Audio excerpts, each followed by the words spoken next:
অন্ধকার এই মহাবিশ্ব আমরা যতটুকু দেখি তার চেয়ে কোটি গুণ বেশি রহস্য লুকিয়ে আছে এই কালো চাদরের আড়ালে। আমরা কি সত্যি একা? আধুনিক বিজ্ঞান আজ ভিনগ্রহের প্রাণীদের খুঁজে ক্লান্ত, কিন্তু কুরআনের একটি আয়াত শুনলে আপনি শিউরে উঠবেন।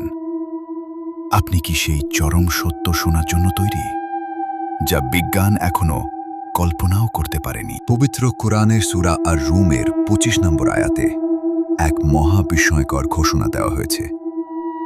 আল্লাহ বলছেন, আকাশ ও পৃথিবী তারই আদেশে দাঁড়িয়ে আছে। এরপর তিনি যখন তোমাদের সেই একটিমাত্র ডাক দেবেন, তখনই তোমরা মাটি থেকে বেরিয়ে আসবে। আপনি কি সেই ডাকের জন্য তৈরি? একবার ভাবুন তো, মহাকাশের এই বিশাল শূন্যতায় এমন কোনো প্রাণ কি আছে যারা আমাদের চেয়েও শক্তিশালী, যারা হয়তো আমাদের চোখের আড়ালে অন্য কোনো ডাইমেনশনে বাস করছে, যাদের অস্তিত্বের কথা কুরআন ইঙ্গিত দিলেও বিজ্ঞান এখনও তা ছুঁতে পারেনি?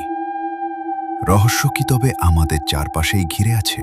হয়তো তারা এখনই আমাদের দেখছে, কিন্তু আমরা তাদের দেখতে পাচ্ছি না। কি আছে সেই অসীম অন্ধকারে যা আমরা এখনো জানি না?